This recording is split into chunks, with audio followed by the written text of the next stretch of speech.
va continuer notre rencontre de talents basques. Et ce matin, je vous amène à Mauléon, capitale de l'espadrille, à la rencontre de Jean-Jacques et Daniel, qui fabriquent des espadrilles depuis 24 ans dans la pure tradition basque, c'est-à-dire tout est cousu à la main. On utilise de la tresse de jute, des granulés de caoutchouc sans colorant et de la toile de coton. C'est parti. Nous sommes en plein cœur de la vallée de la Soule. Au Pays Basque, c'est le berceau de l'espadrille. Et plus précisément dans le petit village de Mauléon. Aujourd'hui, il ne reste plus qu'une seule entreprise de fabrication traditionnelle. Et elle se trouve derrière ses portes. Il y en a pour tous les goûts. Du classique, du moderne, avec une palette de couleurs infinie. Dans la petite boutique qui jouxte l'atelier, les clients ont l'embarras du choix. Elles sont très jolies. J'ai choisi entre le noir classique et la couleur. Rien que la couleur, c'est original. C'est super. J'aime beaucoup ça. D'abord parce que c'est élégant et ensuite c'est très léger à porter.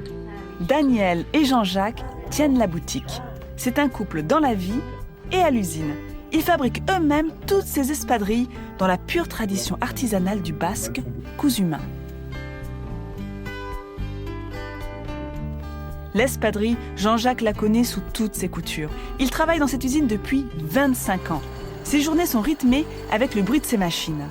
Celle-ci est une tresseuse. Elle a plus de 100 ans. Plusieurs bobines de fil tournent à une cadence infernale. À l'arrivée, il en ressort une tresse qui servira à fabriquer la semelle de l'espadrille. Cette matière première, c'est le jute. On va se servir de ce jute en fait pour mouler la semelle. On va mettre cette tresse de champ, ce qui va donner le confort. On voit que c'est une semelle large, elle fait à peu près 17-18 mm de large, et ça c'est une tresse de fabrication traditionnelle. Il ne reste plus qu'à confectionner la semelle. Pour cela, Jean-Jacques utilise une mouleuse. On prend la tresse que nous avons fait ensemble et ensuite on lui donne une forme, c'est un ourdi, on appelle ça un moule. Alors on se sert d'une mouleuse, il n'y a pas de graduation sur la mouleuse, c'est un outil très simple. La semelle prend vie, mais il reste encore une étape avant qu'elle obtienne sa forme définitive. Je suis en train de préparer la semelle pour la coudre, c'est-à-dire que je vais la conformer. Je la mets en compresse. Voilà, elle est resserrée fortement. Et ensuite, avec mon peigne, je vais aller la chercher dans la plaque qui a la pointure pour l'emprisonner dans mon peigne pour la coudre. Ce peigne va ensuite passer dans une énorme machine à coudre. Une aiguille va traverser toute la semelle. Et on va aller voir à l'intérieur comment ça se passe. Vous voyez, tous les points traversent chaque tresse et se nouent au milieu. Vous voyez, le fil est doublé, donc le fil est noué à l'intérieur.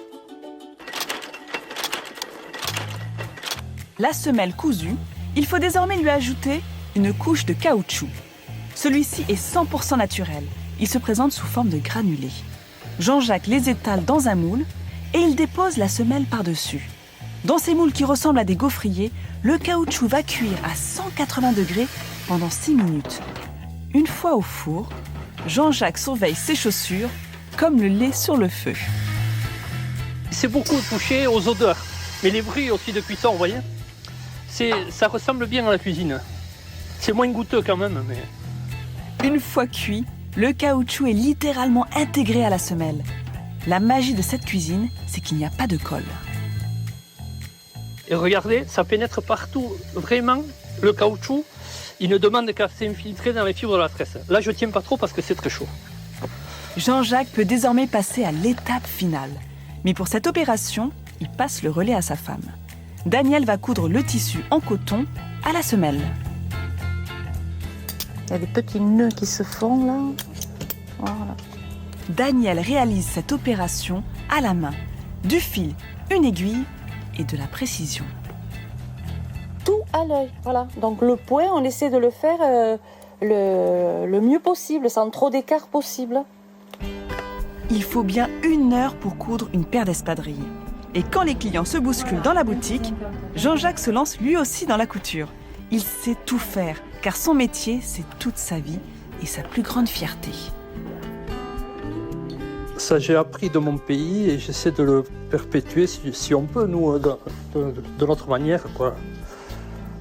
Très petitement, hein. Mais bon, c'est du fond du cœur, quoi. Grâce à ce couple de passionnés, l'histoire de l'espadrille perdure au Pays Basque. Autrefois chaussure de berger, elle est aujourd'hui un objet culte qui symbolise les vacances et l'été. Et leur entreprise a reçu en 2010 le label Entreprise du patrimoine vivant, ce qui signifie que leur entreprise est reconnue comme une entreprise qui participe au rayonnement culturel et économique de la France. Bah ça l'est, hein, parce que vraiment c'est exceptionnel. Oui, là, l'espadrille fait partie de la culture française. Alors, on va faire un petit défilé. Je vais demander à Hélène, Nathalie et Stéphanie de venir devant la caméra avec leurs espadrilles. Alors, Hélène, elle a un modèle ballerine, espadrille. Nathalie, toi, tu as ce qu'on appelle la pyrénéenne, la plus classique, qui est vraiment classique, traditionnelle, très 100% fluo. naturelle. J'aime bien. Ouais, avec la toile de jute, le jute tressé, la toile de coton, le tout fait à la main, avec que des couleurs très gaies, très vives. Et Stéphanie, toi aussi, tu as un modèle proche de celui de Nathalie, dans une teinte un peu différente. Et alors, depuis 1943, si vous regardez l'arrière de votre chaussure, vous voyez, elles sont vulcanisées. Donc, il n'y a pas de risque. Là, il pleut, mais il n'y a pas de problème. Voilà, elles sont imperméabilisées. Nathalie, il n'y a aucun risque. Fois, est-ce que tu pourras prendre une pointure à ma taille? Parce que là, je T'as suis mal un aux peu... pieds Ouais, j'ai mal aux pieds. Mais si tu veux, tu peux te mettre pieds nus. Hein. Bah, Cendrillon, alors. Ça Pour les miennes, ça va aller tout seul. Maintenant, je vais faire venir un homme sous cette pluie. Un homme qui porte une chaussure culte. J'appelle Jean-Sébastien Petit-Demange, avoir qu'une chaussure notre culte. Aldo Machon de l'émission. Eh, c'est Alors, tellement saillant en plus. La tienne, C'est magnifique. Jean C'est Seb, magnifique. elle a une histoire, la tienne. Hein. Bah oui, Ça je s'appelle la sais. tuilière. Elle Ah a oui. été créée, tu sais, pour les ouvriers qui travaillaient dans les tuileries en Gironde. Et un modèle quasi équivalent a été créé aussi pour les mineurs dans le nord de la France. Et aujourd'hui, cette espadrille est aussi connue sous le nom de l'espadrille de Picasso, Eh oui. car elle a été mise Ça, hop, voilà, hop, à l'honneur et surtout elle a été rendue célèbre par Picasso. Donc tu as un modèle, comme dirait Jean-Jacques, qui a une âme. Voilà, un modèle mythique parce Je me que... sens une S'il sorte de en est. Nourrief. Oh, qu'est-ce que t'es magnifique. Tu vas nous faire des pas de danse. Alors, et là, un petit quiz, les amis. Regardez cette chaussure. J'aimerais bien que vous me disiez en quelle matière elle est faite. Regardez. Eh Regardez ben, là depuis. encore Regardez, en chambre. ces reliefs. En cuir. Presque. Attention. Moi, Elle j'ai est vu, faite. j'ai vu Dis-moi. la peau En serpent. entière. Du reptile. Bon, moi, je Non, sais, pas mais du je peux pas reptile. cafeter. Non, non, non. Moi, je dirais du. Allez, un indice, c'est un La morue. poisson. Presque. Ah, du requin. Ça vient de la vallée de Banca, on peut leur peut-être... Ah, bien Stéphanie, t'as trouvé. Mais- C'est en peau de truite. De truite. Ouais, Non. c'est étonnant. Hein. Ils sont les premiers à le faire en France. Et pour moi, c'est une illustration du génie basque. Je m'explique. La Jean-Jacques peau truite. travaille avec un pisciculteur. Et ce pisciculteur est un peu embêté parce qu'une fois qu'il avait fumé sa truite, bah, il se dit parce c'est quand qu'il même fume les dommage. truites. Il fume sa Il roule, truite. il fume des trucs en les roulant maintenant. Il fume sa truite. Et il était très embêté parce qu'il Et me sortir jetait- plus une bonne truite. il voilà. jetait toutes ses peaux. Et ils ont eu cette bonne idée de la T'en veux faire tanner par un tanneur en Bretagne, parce que tout se fait en France, hein, mesdames et messieurs. Et ensuite, cette peau revient à Jean-Jacques, qui la met en espadrille. Et je vous rassure, ça ne sent pas le poisson. Et alors, en plus, c'est très résistant. C'est la bonne nouvelle, ça. C'est très, très résistant. C'est 2 fois plus résistant qu'une peau de veau, d'après le tanneur breton.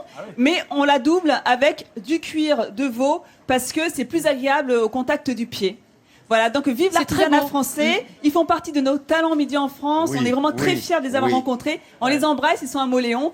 Et Moléon longue Richard. vie à l'artisanat français. Eh ben écoute, bravo, Bravo. merci beaucoup. Coup de chapeau à eux, talents de Midi en France. Hein, c'est les talents à l'honneur. Regardez, voilà, ils sont recommandés par Midi en France et ça, ils vont le recevoir évidemment chez eux pour le mettre sur leur vitrine et dans leur boutique, évidemment. Merci beaucoup Nathalie. Et je rappelle que les talents basques, c'est tous les jours dans l'émission.